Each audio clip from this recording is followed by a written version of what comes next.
लखनऊ में UP ATS ने लालच देकर धर्म परिवर्तन कराने के आरोप में 2 लोगों को गिरफ्तार किया है। यूपी एटीएस ने रविवार देर शाम इन्हें गिरफ्तार किया है। मामले की जानकारी देते हुए ADG law and order Prashant Kumar ने बताया कि इन दोनों पर यूपी के अलग अलग जिलों में 1000 लोगों का धर्म परिवर्तन कराने का आरोप है। ये लोग धर्म परिवर्तन के लिए लालच देते थे। इसके साथ ही वो महिलाओं का भी शादी कराकर धर्म परिवर्तन कराते थे। इस काम के लिए विदेशों से उन्हें फंडिंग की जाती थी। ये बड़ी खबर है लखनऊ से इस वक्त आपकी 24 मिनट पर। दरअसल इन दोनों की गिरफ्तारी हुई है। अब बड़े सवाल उठ रहे हैं कि फंडिंग कहां से हो रही थी, मकसद क्या था इनका। ऐसे तमाम सवाल हैं जो उठ रहे हैं। इस वक्त कई आरोप इन पर लगे हैं, दोनों पर। महिलाओं की शादी कराकर धर्म परिवर्तन ये कराते थे। यूपी एटीएस ने रविवार देर शाम इन दोनों की गिरफ्तारी की है। हालांकि बताया जा रहा है कि विदेशों से फंडिंग इन्हें हो रही थी। ADG law and order Prashant Kumar की तरफ से तमाम जानकारी भी दी गई है। तो ये बड़ी खबर लखनऊ से हम आपको बता रहे हैं। ये दोनों लोग जिन्हें यूपी एटीएस ने रविवार देर शाम गिरफ्तार किया है। मामले की जानकारी देते हुए ADG law and order Prashant Kumar ने तमाम बातें कही हैं।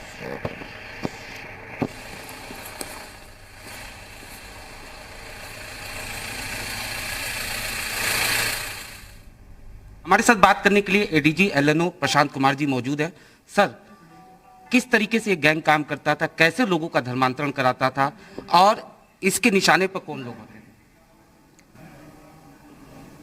एक घटना गाजियाबाद में 2 जून को हुई थी, जहां कुछ लोग नाम बदल के एक मंदिर में प्रवेश करने की कोशिश कर रहे थे और उसी दौरान जो लोग हिरासत में लिए गए, उनसे जो प्राप्त सूचना को हम लोगों ने डेवलप किया तो पता चला कि एक बड़ा गैंग है जो कि इस तरह से वल्नरेबल लोग हैं, जो संभावित गरीब लोग हैं, मूकन बधिर बच्चे हैं, या ऐसे लोग हैं जो कि आर्थिक दृष्टिकोण से संपन्न नहीं हैं, उनको अपने धर्म के प्रति विद्वेष पैदा करना तथा उसको कन्वर्ट कराना और उसकी एवज में उनको पैसे की लालच देना, नौकरी की लालच देना, शादी की लालच देना, और कुछ जो बच्चे जिनका धर्मांतरण हुआ है उनके घर वालों को भी कॉन्फिडेंस में नहीं लेना और उनको कहीं और ले जाना।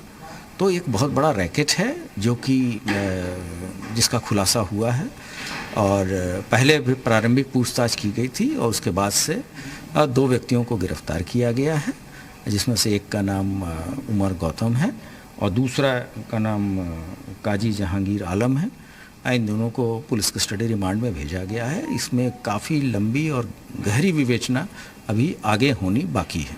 आईएसआई के द्वारा इनकी फंडिंग होती थी। उत्तर प्रदेश में विधानसभा चुनाव है, ऐसे में क्या इससे कोई कनेक्शन है? मैं चुनाव के उस पर कुछ बोलना नहीं चाहूँगा, लेकिन इतना ज़रूर है कि विदेशी फंडिंग है, इनके पास काफ़ी पैसे आए हैं और वो कैश में भी कुछ चीज़ें रिसीव होती हैं। इनका वार्षिक सम्मेलन भी होता है जिसके दौरान ये लोग अन्य लोगों को भी प्रेरित करते हैं धर्म परिवर्तन के लिए। एक आखिरी सवाल सर, क्या इसमें रोहिंग्या कनेक्शन है और देश की सुरक्षा के लिए क्या इनका आगे का प्लान क्या था? क्या ये कोई टेररिस्ट एक्टिविटीज़ में इन्वॉल्व होने वाले थे? देखिए, इस तरह की चीज़ों से सामाजिक विद्वेष बढ़ता है और जो वल्नरेबल सोसाइटी है उसको रेडिकलाइज भी किया जा रहा है, तो इनके गलत उपयोग की संभावनाओं से इनकार नहीं किया जा सकता। तो जाहिर सी बात थी, ये थे प्रशांत कुमार जी, जिनका साफ तौर पे ही कहना था कि एक बड़ी साजिश को नाकाम किया गया है। फिलहाल इस पूरे मामले में 2 लोगों की गिरफ्तारी की गई है। अभी पूछताछ बाकी, अभी और भी कई सारी चीजें जो हैं वो सामने आएंगी। कैमरामैन अमर के साथ अनुज मिश्रा, जी मीडिया, लखनऊ। तो एडीजी लॉ एंड ऑर्डर को आपने सुना। तमाम जानकारी उनकी तरफ से इस मामले को देखते हुए दी गई है। धर्म परिवर्तन कराने के आरोप में इन दोनों को गिरफ्तार किया गया है।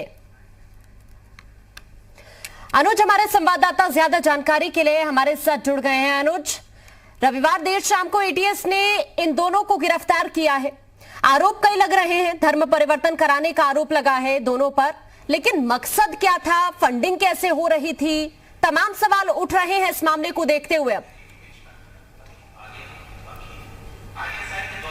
जी निश्चित तौर पर, इसीलिए ये कहा जा सकता है कि एक बड़ी साजिश को नाकाम किया ठीक है, आप हमारे साथ बने रहिए। ऐसे बीच कैबिनेट मंत्री मोहसिन रजा जी हमारे साथ जुड़ गए हैं। बहुत स्वागत है आपका मोहसिन रजा जी जी मीडिया पर।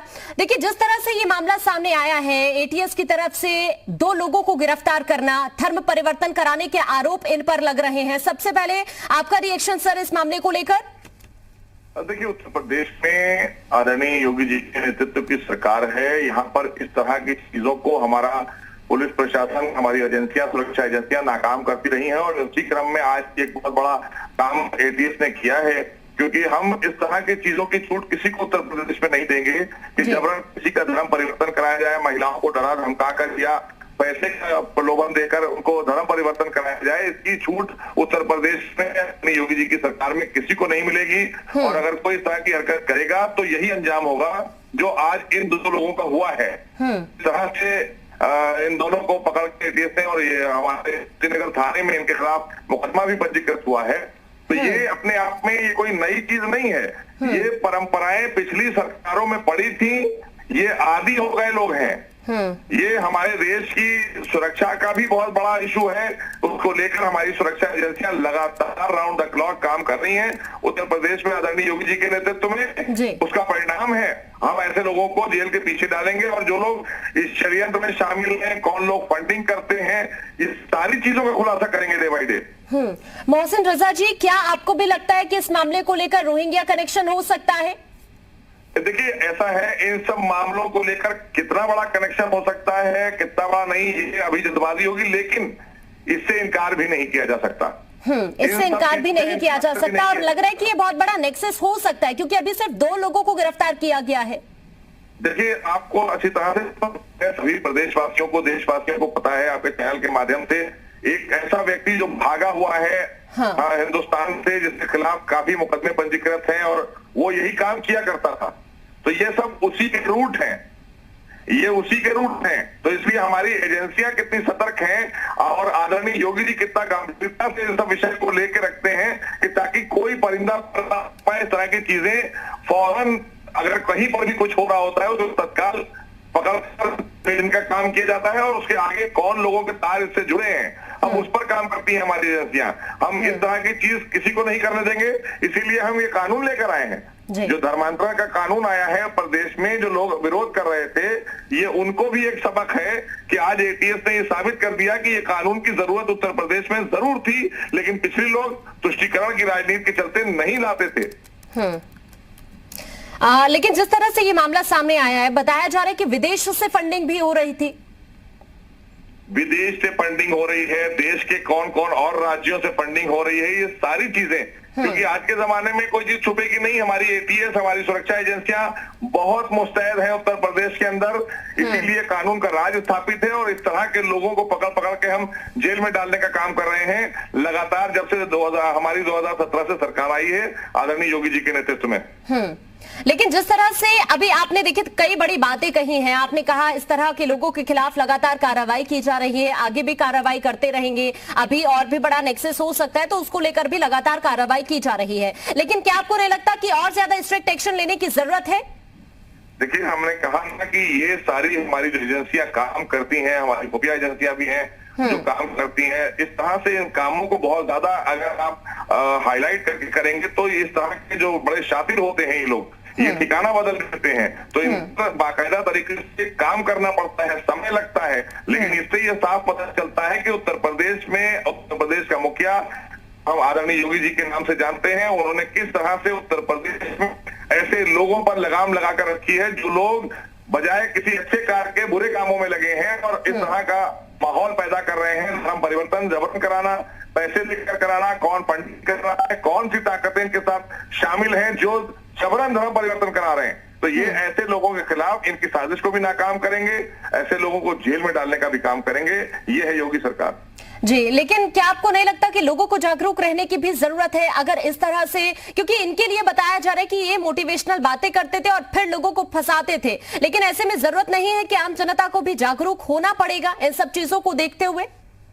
इस चीज को कोई पसंद नहीं करेगा, कोई भी तबका किसी भी रिलीजन का हो वो इसको पता ही नहीं पसंद करेगा। ये जो ठेकेदार बन घूम रहे हैं, जो फिरें आप चला रहे हैं 2 लोगों की, ये जो जिस तरह का काम करते हैं ये ढोंगी लोग हैं, ये ढोंगी हैं, बहरूपिये हैं, ये कोई कुछ नहीं है इनके पास। ये पैसा लेकर काम करा रहे हैं, पैसा लेकर टेरर भी करा सकते हैं, टेरर फंडिंग भी ले सकते हैं, क्योंकि ये जब ये काम कर सकते हैं तो कोई भी काम कर सकते हैं। तो ऐसे लोगों से लड़ने के लिए हमारी एजेंसियां बहुत सतर्क है। इसीलिए भारतीय जनता पार्टी की सरकार, आदरणीय योगी जी के नेतृत्व की सरकार कथित तौर पर ऐसे लोगों पर कड़ी नजर बनाकर रखे हुए कि ऐसे लोगों को चिन्हित करके कतई जेल डाला जाएगा, इनके खिलाफ सख्त कार्रवाई की जाएगी, क्योंकि यही सब घटनाएं बढ़ते बढ़ते फिर कहीं ना कहीं आतंकी घटना में तब्दील होती हैं।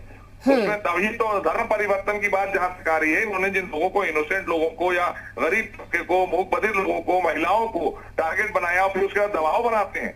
अगर अपने पास ले जाते हैं तो दबाव बनाकर भी धर्म परिवर्तन करते हैं। तो इसलिए इस तरह की चीजें आगे ना होंगी और ना होने दी जाएंगी, न देश में और ना उत्तर प्रदेश में। ठीक है, बहुत शुक्रिया आपका मोहसिन रजा जी, आप हमारे साथ जुड़े, इस मुद्दे को लेकर आपने चर्चा की। लगातार हमारे साथ हमारे संवाददाता अनुज भी बने हुए हैं। अनुज, अभी हमने कैबिनेट मंत्री को भी सुना, उनकी तरफ से तमाम बातें कही गई इस मामले को देखते हुए, एक स्ट्रिक्ट एक्शन भी लिया जाएगा और लगातार जिस तरह से इस तरह के मामले अगर सामने आ रहे हैं उनके खिलाफ कार्रवाई की जा रही है, आगे भी की जाएगी और इस मामले को लेकर भी की जाएगी। लेकिन अगर इस मामले की ही हम बात करें, इन दो लोगों को गिरफ्तार किया गया है, मकसद क्या था इन दोनों का, ये बहुत बड़ा सवाल बना हुआ है और ऐसा लग रहा है कि एक बहुत बड़ा नेक्सस ये हो सकता है, क्योंकि ये भी आरोप है कि विदेश से फंडिंग हो रही थी इन्हें। निश्चित तौर पर, और इसीलिए मैं कह रहा हूं कि ये एक बड़ा खुलासा है, एक बड़ा अचीवमेंट है यूपी एटीएस का। जिस तरीके से ये सिर्फ दो लोगों की गिरफ्तारी नहीं है, इसमें जैसे जैसे पूछताछ आगे बढ़ेगी। ठीक है अनुज, आप हमारे साथ बने रहिए। इसी बीच सपा प्रवक्ता अनुराग भदौरिया जी हमारे साथ जुड़ गए हैं। अनुराग भदौरिया जी, एटीएस ने लालच देकर धर्म परिवर्तन करने के आरोप में दो लोगों को गिरफ्तार किया है। इन पर कई आरोप लग रहे हैं, विदेश से फंडिंग हो रही थी, ऐसे भी आरोप लग रहे हैं। आपका रिएक्शन मामले को लेकर? देखिए, मैं चूंकि रास्ते में मैंने तो उनका प्रेस कॉन्फ्रेंस सुनी नहीं क्या बोला उन्होंने, लेकिन हाँ एक बात है, अगर हिंदुस्तान और उत्तर प्रदेश के अंदर में जब से भारतीय जनता पार्टी की सरकार आई है, यहाँ लॉ एंड ऑर्डर नाम की कोई चीज तो है ही नहीं। इस तरह की हिम्मत भी अगर कोई हो भी रहा है तो क्यों इतने 4.5 साल से हो रहा था, क्यों नहीं सरकार ने देखा सरकार क्या कर रही थी? सरकार की मिली भगत तो नहीं है भाई, 4.5 साल से सरकार ने क्यों नहीं पकड़ा? क्या बात है जो सरकार इस सब चीजों को नहीं पकड़ पा रही है? जो चाहेगा लड़कियों महिलाओं के साथ अत्याचार हो जाएगा, जहाँ चाहेगा वहाँ पे लोग हत्या कर देंगे, जहाँ चाहेगा कोई पुलिस की हत्या कर देगा, जहाँ चाहेगा कोई धर्म परिवर्तन कर देगा, जहाँ चाहेगा वहाँ पे जहरीली शराब बेच देगा, मतलब कुछ भी चलेगा उत्तर प्रदेश के अंदर में। ये सरकार की जिम्मेदारी बनती है ना। कभी जहरीली शराब पीने से लोगों की मौतें हो जाती हैं, कभी यहाँ पे नदियों में लाशें तैरती नजर आती हैं, कभी ऑक्सीजन समय से नहीं मिलने पर लोगों की मौतें होती हैं, कभी इस तरह के परिवर्तन हो रहे हैं। आखिर ये उत्तर प्रदेश है कि जंगल राज बना दिया योगी जी ने? ये योगी जी से सवाल पूछिए ना कि भाई आप जब से उत्तर प्रदेश के मुख्यमंत्री बने हो, यहाँ पे कोई आदमी सुरक्षित नहीं है। महिलाएं सुरक्षित महसूस करती है उत्तर प्रदेश के अंदर में। रात के अंधेरे में आप महिला का अंतिम संस्कार कर देते हैं बच्ची का, बिना उसके माँ बाप के परमिशन से, और लगातार बच्चियों के साथ अन्याय बढ़ता चला जा रहा है उत्तर प्रदेश के अंदर में। आखिर कर क्या रही है सरकार? सरकार यहाँ माफियाओं को जन्म क्यों देती है? भू माफिया, शराब माफिया, भ्रष्टाचार माफिया, कफन चोर सब उत्तर प्रदेश में पैदा होंगे क्या? कफन भी उत्तर प्रदेश में चोरी होने लगी, इसके पहले तो कभी कफन चोर नहीं थे उत्तर प्रदेश के अंदर में। बताइए भला, इससे गिरी हुई घटना हो सकती है क्या कि उत्तर प्रदेश में कफन भी चोरी होने लगे? अब तो सोचो आप, माने क्या चोरी बची है उत्तर प्रदेश के अंदर में? छिनताई, चोरी, डकैती, मार पीट, हत्या, फिरौती, बलात्कार, आप कफन चोर भी आ गए। सोचो आप, तो उत्तर प्रदेश है या इसको जंगल राज बना दिया? ये लेकिन अनुराग जी, बीजेपी तो यही कहती है कि इस तरह की जो घटनाएं सामने आ रही हैं, क्राइम हो, उसको कंट्रोल करने के लिए लगातार हमारे साथ हीरो वाजपेयी हमारे साथ बीजेपी के प्रवक्ता इस वक्त जुड़ गए हैं। बहुत स्वागत है हीरो वाजपेयी जी आपका भी। अभी अनुराग भदौरिया जी बहुत सारे आरोप लगा रहे थे, कह रहे हैं कि क्राइम लगातार बढ़ रहा है यूपी के अंदर।